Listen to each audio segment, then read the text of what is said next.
Estava na pauta da Comissão de Constituição e Justiça de hoje, reunião de hoje, a proposta de emenda à Constituição número 10 de 2013, de minha autoria, que trata do fim do foro privilegiado. Não houve quórum, evidentemente se justifica a ausência de quórum, uma vez que os senadores se deslocam dos seus estados para Brasília no dia de hoje. E ganhamos mais uma semana para a mobilização, senador João Capiberibe, que é fundamental para que matéria desta natureza alcance o grau de maturidade necessário para a sua aprovação. Certamente, através das redes sociais e de todos os instrumentos de comunicação possíveis, as pessoas se manifestarão. No sistema democrático é fundamental esse debate, essa transparência, essa participação popular nas decisões do Poder Legislativo.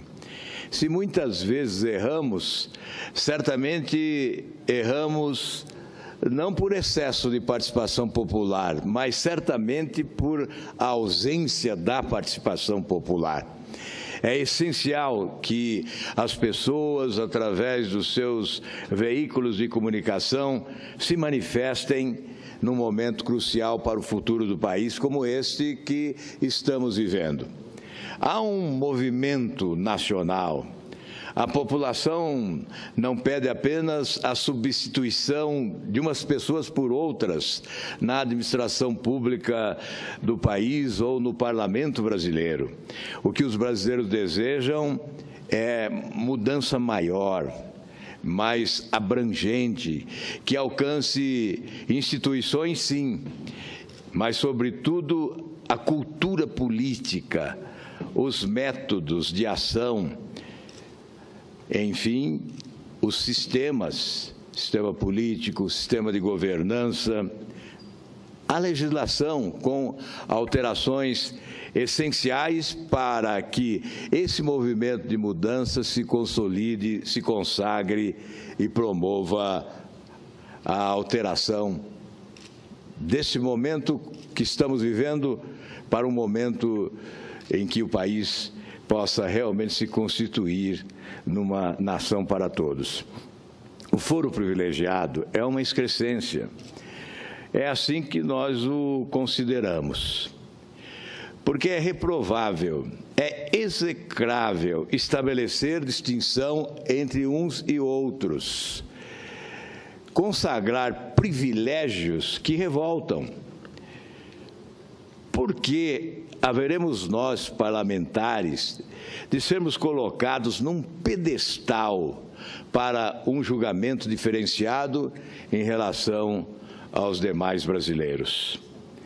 No Brasil, esse Instituto da Prerrogativa de Foro remonta à existência da República. A Constituição Política do Império do Brasil, que é de 25 de março de 1824, estabelecia em seu artigo 99 que a pessoa do imperador é inviolável e sagrada. Ele não está sujeito a responsabilidade alguma. Além disso, atribuía competência exclusiva ao Senado Imperial para julgar delitos cometidos pelos membros da família imperial, ministros de Estado, conselheiros de Estado, senadores e deputados. Isto no Império. A Constituição Republicana de 1981, foi econômica no uso desse instituto. Atribuiu ao Supremo Tribunal Federal a competência para julgar o presidente dos Estados Unidos do Brasil, dizia a Constituição Republicana de 1981. Já com as demais constituições, se iniciou uma progressiva expansão desse Instituto da Prerrogativa de Foro. Os constituintes foram incluindo ministros de Estado, ministros da Corte Suprema, ministro do Tribunal de Contas, Procurador-Geral da República, entre outros. Na história republicana, apenas com a emenda constitucional número 1 de 69, 17 de 10 de 69, deputados e senadores foram contemplados com a prerrogativa de foro junto ao Supremo Tribunal Federal. Artigo 119. Todavia, foi com a Constituição de 1988 que a distribuição de foro privilegiado atingiu patamares até então não conhecidos e superou, inclusive, o modelo imperial.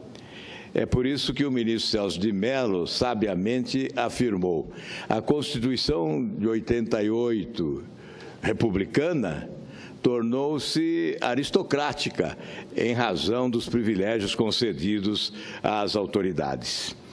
O ministro Sepúlveda pertence, em um voto na ação penal 315, no ano de 99, chamou atenção para o estudo de direito comparado relacionado ao Instituto do Foro por Prerrogativa.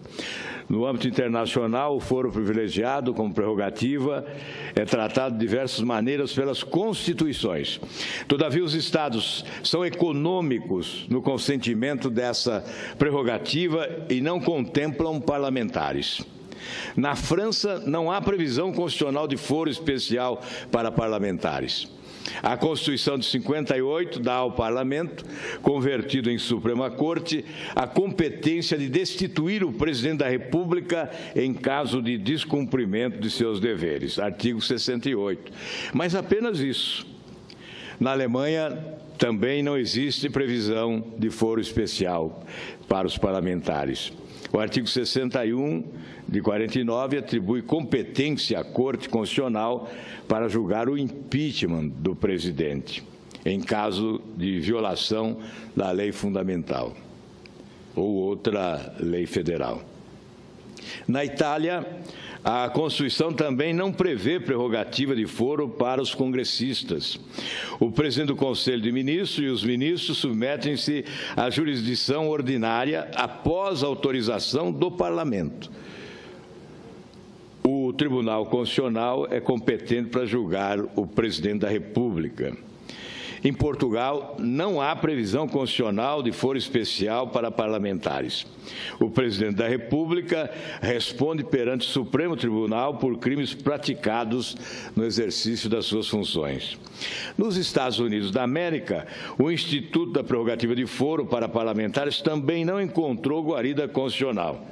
Ações que tenham como parte embaixadores e um Estado tem foro originário na Suprema Corte. Na Espanha, sim, a Constituição prevê, no artigo 71, a competência para o Tribunal Supremo julgar causas contra deputados e senadores, a exemplo do que ocorre aqui no Brasil. É o artigo 71 da Constituição francesa. Enfim, no Brasil, cabe-nos discutir, neste momento, esta questão. Como dissemos, a Constituição de 88 foi extremamente generosa para com as autoridades brasileiras, estabelecendo aí uma casta de privilegiados, definindo brasileiros de primeira e de segunda classe. Eu concedo a parte do senador João Capiberibe. Muito obrigado, senador Álvaro Dias. Apenas para manifestar meu integral apoio à sua proposta de emenda constitucional. Eu acho que na era da informação e da comunicação e do cidadão conectado, não é possível preservar esses estatutos medievais na Constituição brasileira que garante privilégios. Vossa Excelência está de parabéns pela iniciativa. Eu cheguei a fazer uma consulta aqui com meus pares aqui no Senado da República em 2012, sobre o foro privilegiado, mas algumas circunstâncias naquele momento não me aconselharam a dar entrada no projeto. Mas a felicidade, para nossa felicidade, Vossa Excelência deu entrada no projeto, está tramitando, vamos aprovar esse projeto. A minha expectativa é que nós possamos aprovar, que o juiz da primeira instância é aquele que conhece a comunidade. Não tem melhor julgador porque está presente onde acontecem os fatos. Portanto, não só ele é o juiz dos autos, mas ele também tem ouvidos para a sociedade. Muito obrigado. Muito obrigado a Vossa Excelência pelo apoio ao projeto, e é fundamental que esse apoio ganhe corpo a fim de que realmente possamos aprovar no Senado Federal. Como disse o Procurador da República, Deltan Dallagnol, são mais de 22 mil pessoas com benefício do foro privilegiado no nosso país. E se nós desejamos uma nova justiça, onde o conceito antigo de que justiça existia apenas para o pobre seja superado e substituído pelo conceito de que a justiça é igual para todos, temos que acabar com esse foro privilegiado. A exemplo do que desejam vários ministros que já se pronunciaram, fiz referência ao ministro Celso de Mello, a presidente do Supremo Tribunal Federal também já se pronunciou, afirmando que não cabe na República privilégios dessa natureza, e sim na monarquia. O ministro Carlos Veloso se pronuncia de forma radical, opinando pela eliminação completa do foro privilegiado. Mas esse debate continuará, presidente, meu tempo se esgotou, e eu agradeço desde já o apoio dos senhores senadores. Creio que nós estaremos oferecendo resposta a um reclamo popular. Não há aspiração maior do povo brasileiro do que a eliminação de certos privilégios que alcançam, sobretudo, a classe política. Se há um desgaste enorme, sem precedentes, que atinge a classe política de forma geral, partidos políticos, certamente a eliminação de um privilégio que é uma excrescência, a nosso ver, dessa natureza, certamente somará a favor da imagem do Parlamento brasileiro. Muito obrigado, senhora presidente.